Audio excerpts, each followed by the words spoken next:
Hello, geeks and nerds. Welcome to the Nerd Zone. I'm Scruffy, and this is Scruffy Tales.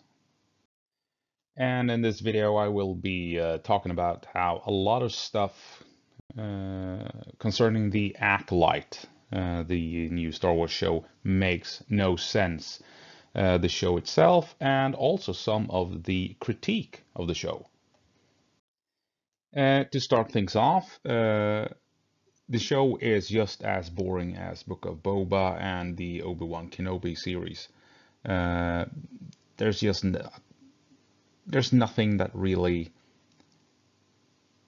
immerse you in the world, and the characters and all, and the mystery and everything like that. And it's kind of sad, to be honest, because the premise, like I've written here, the premise is a good one.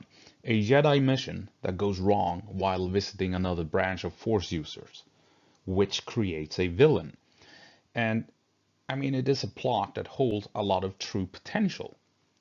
But unfortunately, the show is boring and you are not drawn in. Poor dialogue does not help, and there are too many weird plot holes. In other words, it was a good idea, but that was poorly handled. So, like I said, the show makes no sense. But the same goes for some of the critique. So here are some random thoughts on what is bad with the show, but also why some critique is, to be blunt about it, stupid. And to kick things off, why not start with episode 1, where that ends with the bad guy telling May, one of the main characters, that steel or laser uh, are no threat to the Jedi. You can't kill Jedi with steel or laser, right? Even though the episode began with a big fight between a Jedi and May manages to kill said Jedi with a steel dagger, or maybe it was a plastic dagger, or plascrete, or something, steelcrete, I don't know. Uh, so, what the hell? She killed a Jedi with a dagger, and then at the start of the episode, and then at the end of it, the big bad guy, the scared bad guy says, "You know what? You can't kill a Jedi with steel or laser." Huh? Kind of weird. I don't know if it was meant to be, the Jedi as an organization. You can't kill them with brute force. You can't destroy the Jedi Order with steel or lasers. You need to kill the dream or whatever it was he was talking about. So maybe that was the angle they were going for. It's kind of funny that the show starts with a Jedi getting killed with a tiny tiny dagger, and then the bad guy at the end of the same episode says, "Steel or laser are no threat to them." Yeah, kind of fucked up with that one, to be honest. And I mean, if we're sticking around here in episode 1, you have May and her cringe fighting stance and one-liner, "Face me with all of your strength," or whatever it was. I mean, it's so bad. And that's the real issue with the show. It's the writing. It's not really the plot in itself. It's just the bad writing, the dialogue. It's so cringe. I mean, who the hell thought this was a good idea? Have a fighting stance and then say, "Face me with all of your might." What the Jesus. Anyway, so she does this, and she's out to kill this Jedi, Indara. And she decides to do it in a tavern where Indara has 6 or 8 friends, or whoever they are, acquaintances, at this table. So she walks up to a Jedi who is supported by 6 to 8 thugs, basically. And her plan is to try and kill the Jedi unarmed. What? How's that a plan? Wouldn't it be better to try and set up an ambush for the Jedi, attack her when she least expects it and stuff like that, in a dark alley or whatever, not in a tavern where there's like 12 people that will immediately come to the Jedi's aid? It kind of tips the scale in the Jedi's favor needlessly. So yeah, I'm not sure how she intended to pull this one off. I mean, if these 8 to 12 guys pulled out blasters and started shooting, what would May do? She doesn't have a lightsaber. She can't block the incoming blaster bolts. What, she's gonna throw daggers at the incoming blaster bolts? No. Bad writing and plot holes. And then, of course, we have May's sister, Osha, a former Padawan who quit being a Padawan and left the Jedi Order. Yes, I know, I mean, Ahsoka left the Jedi Order as well, but I always felt that's weird. It's weird that someone who's been trained to reach out and connect with the Force is allowed to leave and just go about their own business. Because all of a sudden, they step out into the galaxy and they're exposed to jealousy, to hatred, to greed, and all of these bad emotions that we know is a sure path down the dark side, down to the dark side. So if they leave the order and they realize, hey, if I can use my powers to get ahead in life, or maybe, hey, I don't like that person, maybe I just force choke that bastard just a little bit, all of a sudden you have a trained force user. Yes, not a fully trained Jedi, but still in touch with the Force, knows how to manipulate the Force, and all of a sudden maybe use the Force for his or her own ambitions. That's a dark side user that the Jedi just unleashed into the galaxy. I just find it weird. And here we have Osha, this former Force-wielding Jedi apprentice, working for the Neimoidians. What the hell? So she is well and truly working for the most greedy bastards right after the Hutts, basically. I mean, how did she not end up becoming falling to the dark side? It just feels weird. Why would the Jedi do that? If someone fails the training or decides they no longer want to be a Jedi, maybe they should keep them in the organization somehow as clerks, administrative staff, or stuff like that, helping out with the droids, or I don't know, being just general staff and servant to the Jedi and their Padawans. It feels very weird letting these very dangerous people out into the galaxy where they can use their powers for evil and they are unchecked. I just think it's a weird choice to have a character be a former Jedi running around doing whatever he or she wants in the galaxy. And then we come to here's the stupid critique. Fire in space. That's just so stupid. Why is there fire in space? There can't be fire in space. It's Star Wars, you dumb schmuck. Remember in the original trilogy when you had the Super Star Destroyer crashing into the Death Star? Why did it crash? Maybe because the bridge section of the Super Star Destroyer was engulfed in flames. 500-meter tall flames shooting out into space. Can we all agree that fire in space is a thing in Star Wars? And stop bitching about it. Right? If you can have that massive inferno shooting out of a Super Star Destroyer, I think we can all agree that a tiny fire on the outside of a merchant vessel, it's fine. It's not that much to bitch about, right? So how about we leave that shit behind and move along? And I mean, there's tons of stuff to complain about in each episode, so I'm just gonna be, cherry picking a couple of them. And so this is one of the weird things in episode 2 with the door droid, whatever you want to call it. Why does May need a child to lure it out? Okay, yes, sure. The child tricks the droid to pop its head out, so May can slice it, right? Hack it. But why does the head need to come out? If all you need to do is place a puck on its head, why can't she just walk up to the droid or throw the puck at the droid when it's in the wall? Why does it have to pop its head out?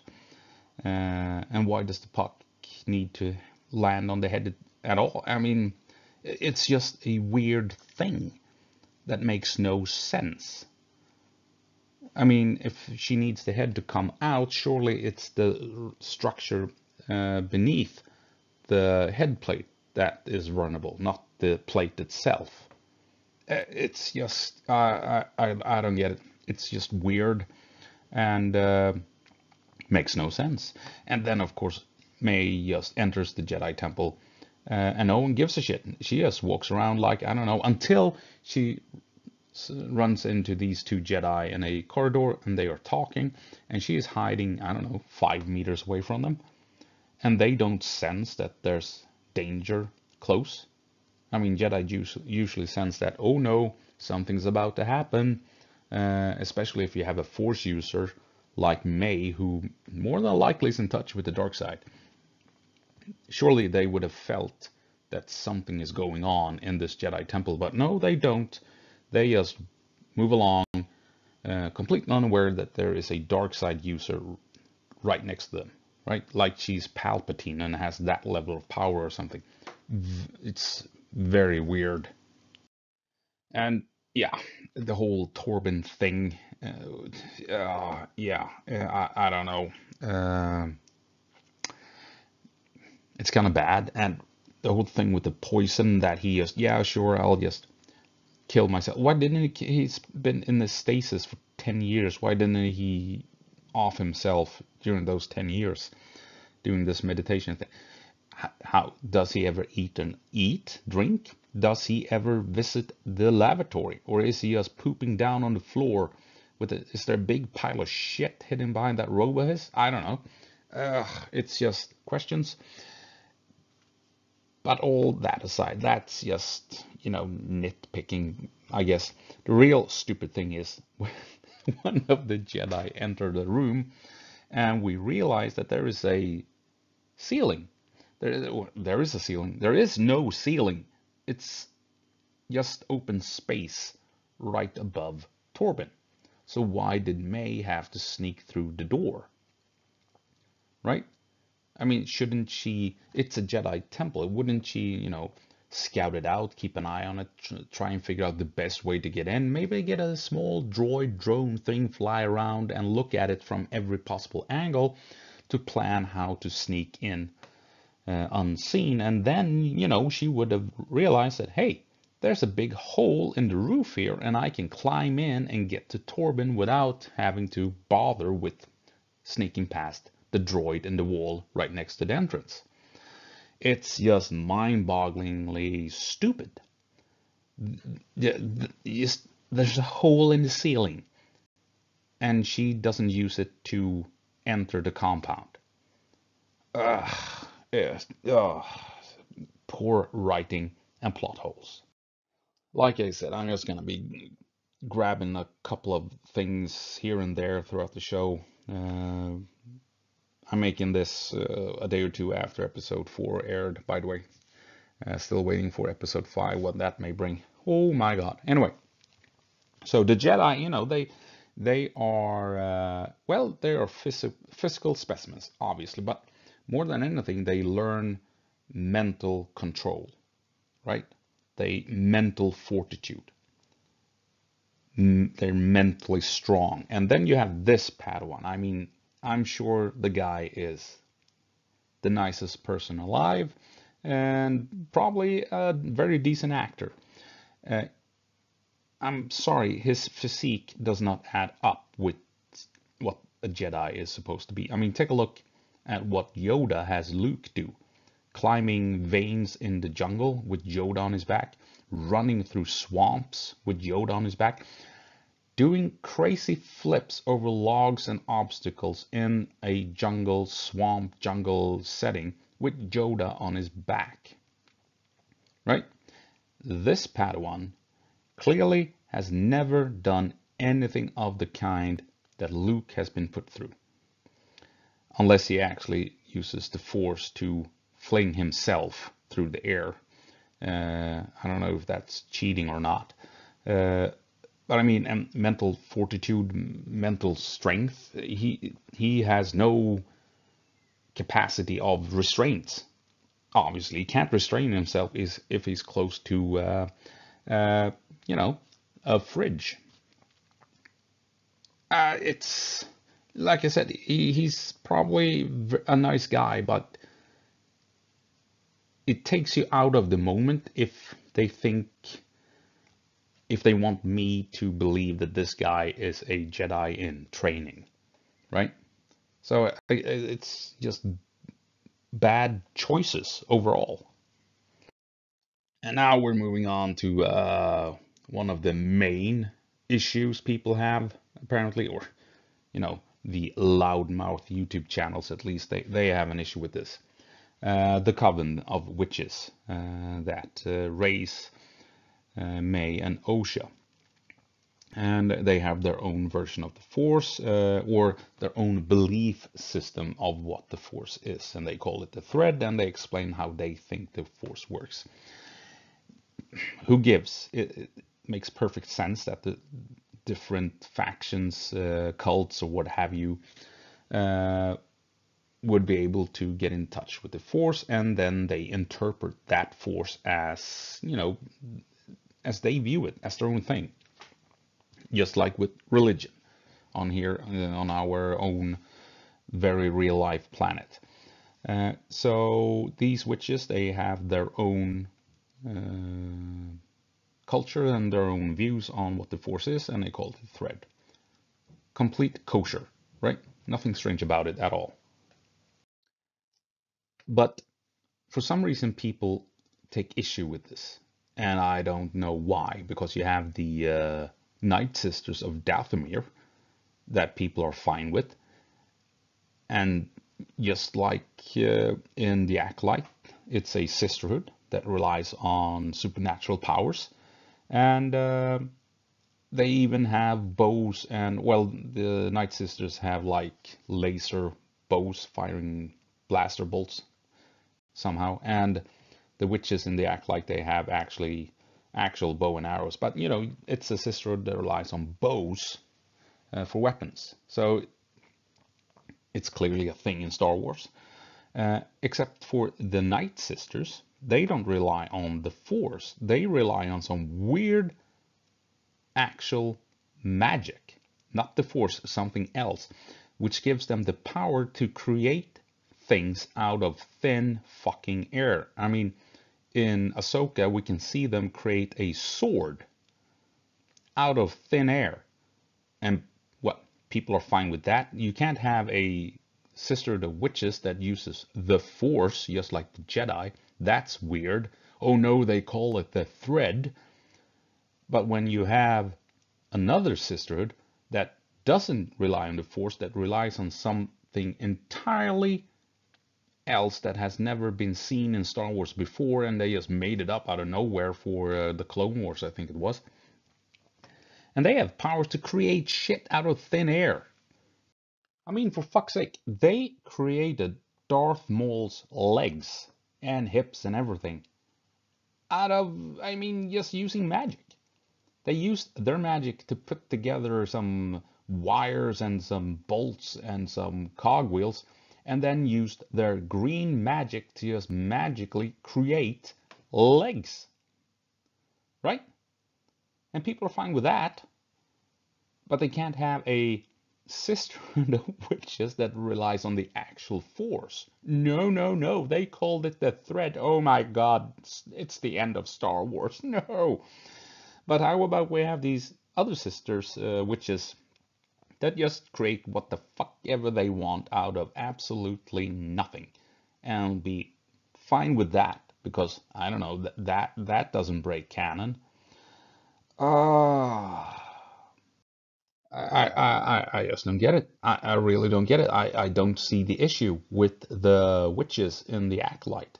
I do have a real issue with the Night Sisters of Dathomir, because that is just pure fucking bullshit. That's pure bullshit, that whole sisterhood and their powers. That is something to really complain about. Not the sisters in the Acolyte that rely on the Force. And truth be told, if you have an issue with those witches calling the Force the thread, all I can say to you is shut the fuck up and sit your fucking ass down. Because, no, it's not an issue. I mean, we have the Jedi Knights, obviously, that rely on the Force. You have the Sith, they rely on the dark side of the Force. And then you have the Knights of Ren. You know, they just invented a different version of the Sith for the sequel trilogy, right? And we're fine with that. Oh no, we have a Sith copy relying on the dark side, but that's fine. No one cares about that. And then you have the Night Sisters, like I said. It's pure bullshit, but people seem to be fond of those witches. I don't know why. But then comes along these Brendok witches, the Brendok Coven, that relies on what appears to be the dark side, just like Knights of Ren, just like the Sith. And oh no, can't have that, can we? Just because they called the Force or even the dark side the thread. No, can't have that. Why? No, you can't have these different views and versions of people connecting with the Force and interpreting the Force. Yeah. What was that? Only the Sith deals in absolutes? Think about that. And of course, then we have the entire issue of the twins being born with the help of the Force. So we have the Sabrak mother telling the head witch sister mistress that, you know, if the Jedi find out how these children were made, they, you know, would be in trouble. The witches would be in trouble because obviously they did something that the Jedi don't like, which kind of suggests that they relied on the dark side to get this done. Because, you know, obviously the headmistress, Master Witch, says, you know, that she has the final say on what to do with these children because she created them. Which, all in all, kind of implies that the head witch relied on the dark side and used some funky dark side powers to make sure the Sabrak got impregnated by suspicious means, and that ended up creating the twins, who, as it happens, represents the light side and the dark side, good and evil, yin and yang. And we actually see a yin and yang symbol in the Wookiee's hut on his planet, or is it a crashed vessel? I don't know. In his home, he has made a lot of marks that resembles the marks that these witches rely on or use. And some of those markings are actual yin and yang symbols. So these two children quite clearly represent good and evil, the light side and the dark side of the Force. And of course, the big main issue with all of this is that now, with these two kids having been born by the Force, it undermines Anakin and why he is special, right? Because we thought that he was the only one that had been born by the Force, and now we have these two kids 100 years before Anakin, and so he's no longer special, right? The Force has already made other children, but that's not what went down. Or these kids were born in different ways, I should say. So Ocean May, their mother, relied on the Force and more than likely the dark side of the Force to create life within the Sabrak. And that manifested in the two children representing light side and dark side, good and evil. So together they represent different parts of the Force, essentially, right? So a Force user made a conscious decision to rely on force powers to try and create life, right? When we look what happened to Anakin, Shmi, out of the blue, became pregnant. Apparently because the force made it happen. Why? Who knows? The force moves in mysterious ways, right? The force wills it. There wasn't not a conscious decision behind it. It wasn't some mastermind going, haha, we'll now create Anakin in Shmi. No, the force, for some reason, for whatever reason, or if it was the midichlorians or whatever you want to call it, made life happen within Shmi, and that ended up becoming Anakin. And what did Anakin do in the end? He created balance, right? He wiped out the Jedi, he wiped out the Sith, and the Force found equilibrium. Right? So Anakin and the twins, it's not the same thing. The twins were created intentionally with the Force as a tool to make it happen. And with Anakin, it happened and no one knows why, because the Force, for whatever reason, made it happen. The twins, they represent the light side and the dark side of the Force, and by the looks of it, that is about it. They are different aspects of the Force. Anakin represents bringing balance to the Force. He is a vessel that will set things straight and set things back to square one, basically, where everything finds its natural equilibrium within the Force. So, quite clearly, two separate things that we're talking about. And yeah, so no canon has been broken, no lore has been broken that I know of. It's divine intervention when we are talking about Anakin, and when we're talking about the twins, it was shenanigans relying on the dark side to do funky stuff, intentionally by a mortal being, right? Completely different things. And then, of course, we have the Ki-Adi-Mundi cameo, and the outrage that this caused is just beyond stupid. I mean, it is truly, remarkably stupid that people are upset about this thing. It's like, oh no, we have this weird lore background stuff that says he's not born yet. Okay, so you don't like that live action TV shows and movies change established lore and stuff like that. Fine. I mean, we have Luke and Leia talking about Leia's mom, and she clearly has memories of her mom. But we all know that, you know, Padme died during childbirth. So how does Leia have memories of her actual real life mom? I don't know. Seems like a slightly bigger change to the lore than just having Ki-Adi-Mundi being a bit older than we previously thought, right? It's just, it's so stupid. Oh no, they changed his birth date. Wow, it's the end of the franchise. But hey, it's fine that Leia remembers her mother, but then we learn that her mother died when Leia was 5 seconds old. Huh.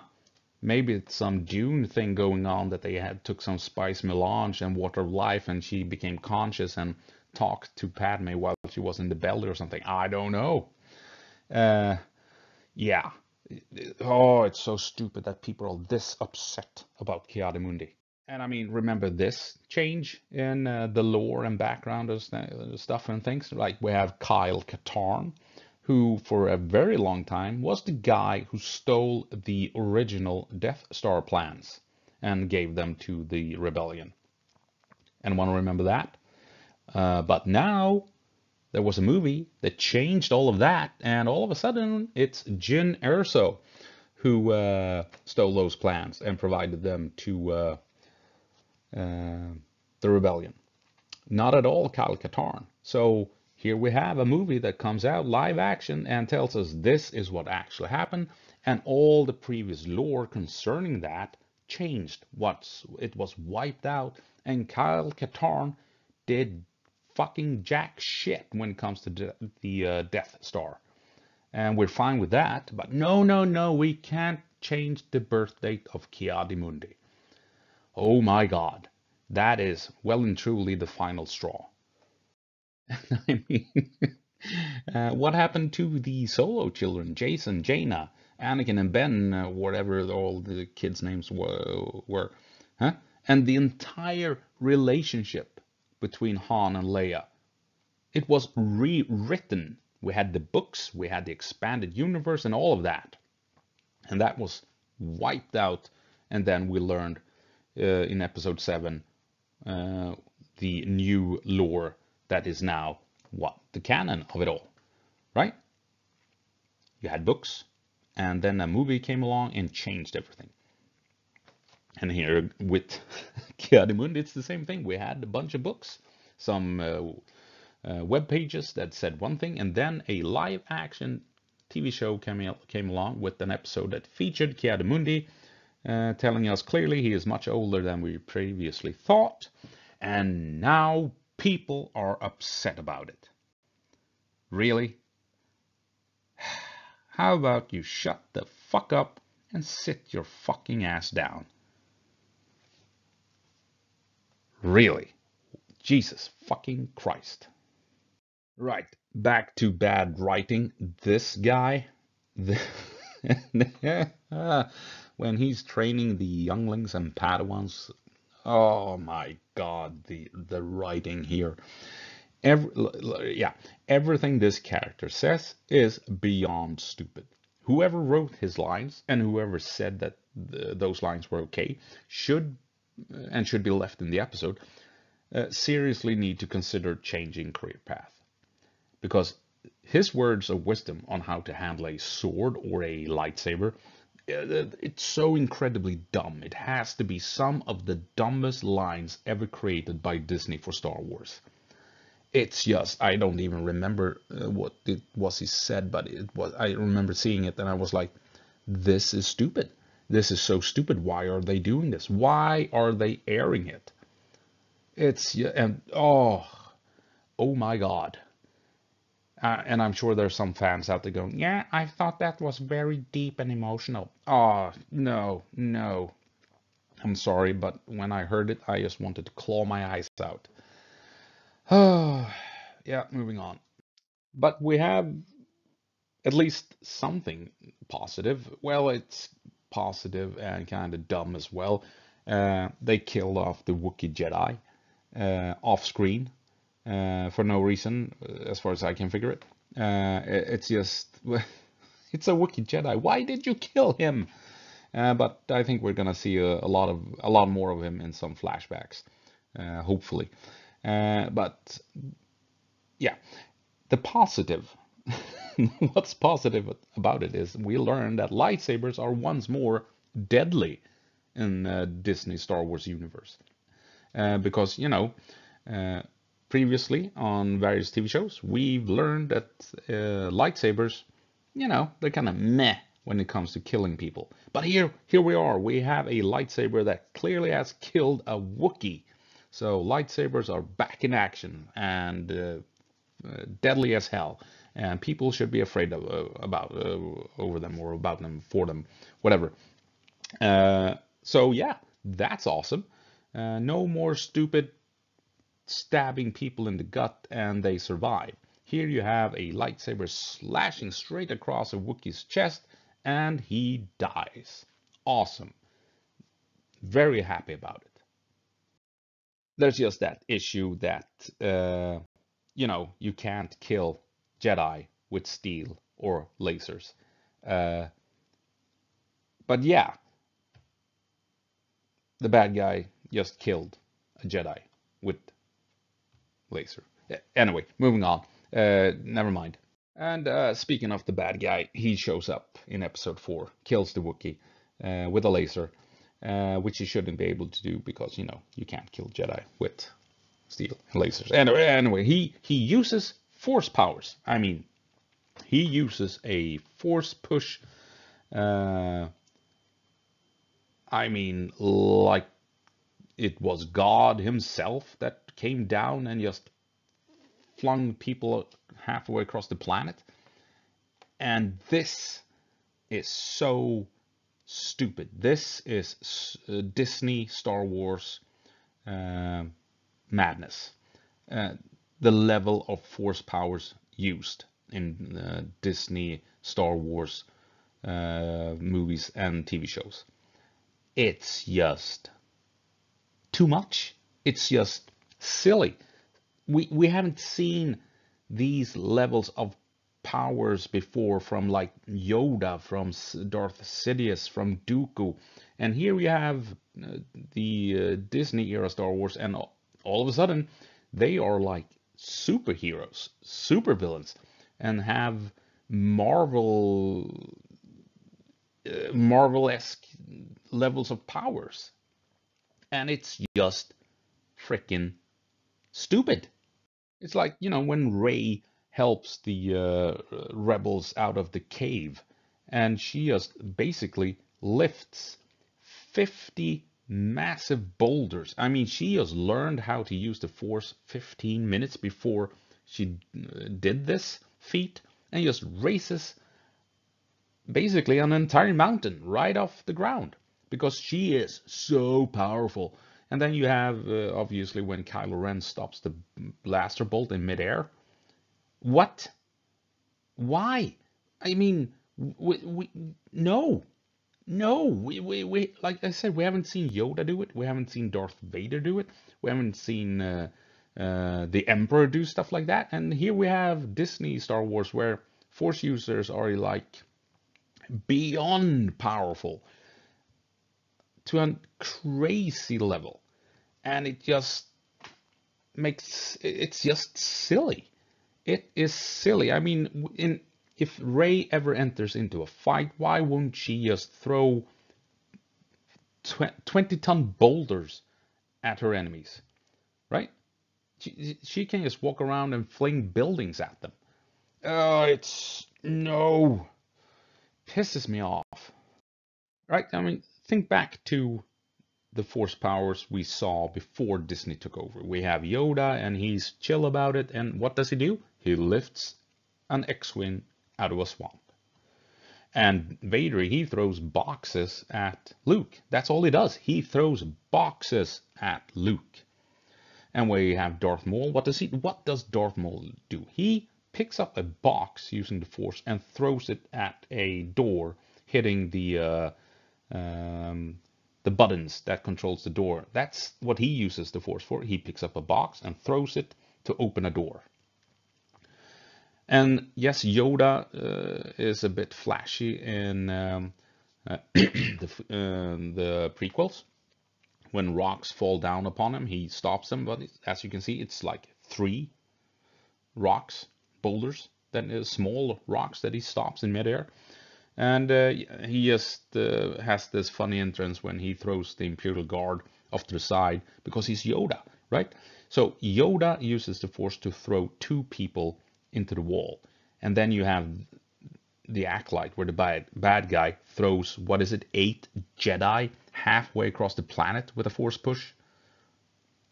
So is he more powerful than Yoda in that case? Is that what we're talking about? Beyond Yoda level of power, beyond Palpatine levels of power? I mean, that's what Disney does. They just make the Force and the Force powers too much. They're too powerful. It's just, and when you take a look at the older movies, it's very subtle. It's used for small things like flinging a rock, flinging a box, maybe lift something very heavy, but you do it while concentrating and you're moving it very slowly. But yeah, no, not now when Disney is in control. No. Because when Disney wants to show us force powers, we get this bullshit. Rey lifting 50 boulders, each weighing 10 tons, straight up, 15 minutes after she learned how to use the force. We can stop blaster bolts in the middle of the air. Obi-Wan can, just like Rey, lift all these boulders and chuck them at enemies. He never does that again, or before either, for that matter.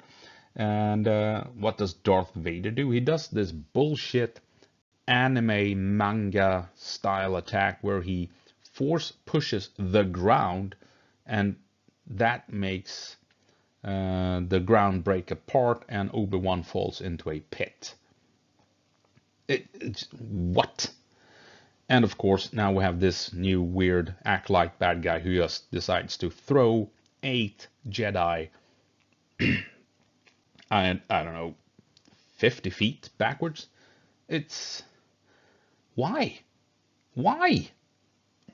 It it's not fun. It's not cool. It's just too much. Anyway, moving on. And something else that people seem to have a big issue with is the flashback to what happened on Brendok, with how all the witches suddenly end up dead, how a stone fortress began to burn down. I admit a stone fortress shouldn't maybe burn as much as it did in the show, but clearly the incident on Brendok with the witches remains a mystery. And I'm not entirely sure why people are upset, since there is clearly a lot more to learn about what happened. And we are bound to get more flashbacks that will tell us the entire story. Are the Jedi responsible for all the witches ending up dead? Is someone else there to mess things up that the Jedi aren't aware of, or whatever, right? Something happened and we have not seen it yet. We have not been shown what really took place. So, not sure why people are upset about this. It's a mystery, and we're waiting to see what actually happened with some more flashbacks. So yeah, why people are complaining about this is, I don't know, it makes no sense. So just chill and stick around for the next coming episodes, and I'm sure we will learn what actually happened on Brendok. Now, what actually happened might be stupid, who knows? But you know, I'm willing to cut them some slack and wait until we've seen the entire show to learn what actually took place on Brendok. And that's it. That's the end of the video. I hope you found it interesting. Agree or disagree, leave a comment, and I hope I'll see you in the next one. And remember, the power of money. See you around.